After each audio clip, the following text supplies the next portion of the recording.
साथियों, हम लोग मैट्रिक्स के डिटर्मिनेंट को समझ चुके हैं, उसकी कुछ बेसिक प्रॉपर्टीज को समझ चुके हैं।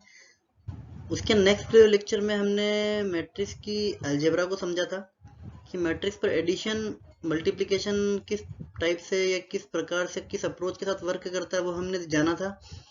आज हम जानेंगे कि मैट्रिक्स के जो मल्टीप्लिकेशन के मैंने कहा था कि नेक्स्ट लेक्चर में मैं आपको कुछ कंस्ट्रक्टिव एग्जांपल्स दूंगा, तो इसी डिस्कशन में हम चर्चा करते हैं। हमारा पहला एग्जांपल है कि हमारे पास दो मैट्रिसेस दी हुई है ए और बी, और हमको एक्स और वाई की वैल्यू फाइंड करनी है, जो कि आपको यहाँ दिख रहा होगा कि हमारे पास यहाँ जो x है और जो y है, हमको इसकी वैल्यू फाइंड करनी है इस कंडीशन के साथ में। आपको क्या दिया हुआ है कि A B equals to B A, यानी कि हमको यहाँ पर यह दिया हुआ है कि मैट्रिक्स मल्टीप्लिकेशन कम्यूटेटिव दिया हुआ है, जबकि in general matrix multiplication commutative नहीं होता है। आपको पता है क्रम विनिमय नहीं होता है। तब मैट्रिक्स मल्टीप्लिकेशन अगर कम्यूटेटिव दिया हुआ है तब आपको x और y की वैल्यू फाइंड करनी है। ओके, तो सबसे पहले हमने ए बी फाइंड किया।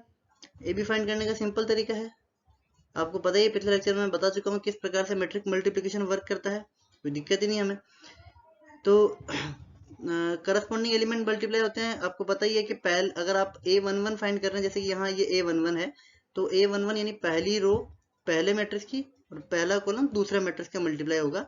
तो 3x के साथ हुआ और 2 जो हुआ आपका 3 के साथ हुआ, और आपको जो रिजल्ट मिला है वो ये मिल गया 3x प्लस 6, है ना। इस तरह से हम वर्क करेंगे इस पे, और ये पूरा जब मैट्रिक्स मल्टीप्लिकेशन निकालेगा तो हमें ये मैट्रिक्स मिली है। सिमिलरली हम बी ए भी निकाल लेंगे। इसी प्रकार से हमने बी ए निकाल लिया, ठीक है। बी ए को भी आप देखेंगे कि मैंने वैसे लगभग करेक्ट ही किया, आप चेक कीजिएगा। और आपको ये कंडीशन दी हुई है कि ए बी और बी ए बराबर है। तो मेरे को क्या करना है, अल्टीमेटली मैं क्या करने वाला हूँ कि मैं इस मैट्रिक्स को और इस मैट्रिक्स को ए बी और बी ए, क्योंकि दोनों बराबर है तो दोनों को कंपेयर करने वाला हूँ, ठीक है।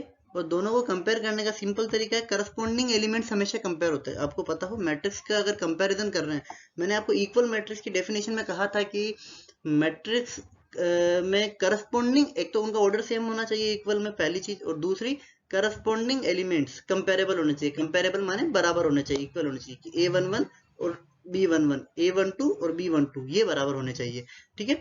तो अब ये लिखा मैंने दोनों को, मैं इक्वलिटी की कंडीशन है तो इनको कंपेयर कर रहा हूँ।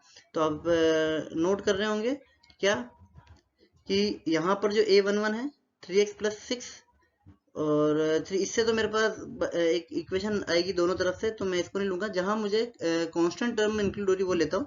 तो मैंने एक तो 4x प्लस 3 वाली कंडीशन, यानी A21 दूसरी रो का पहला एलिमेंट, और 9 प्लस 20 29, एक तो ये उठा ली मैंने, इसको मैंने सोल्व किया, करस्पॉन्डिंग एलिमेंट कंपेयर किया, तो x की वैल्यू आ गई मेरे पास 13/2।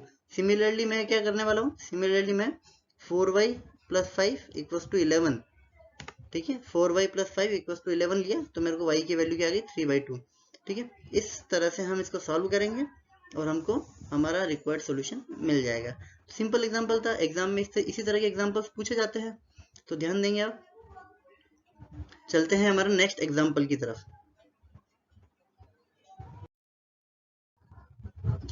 ओके, तो फ्रेंड्स ये एक अच्छा सा हमको दिया हुआ है।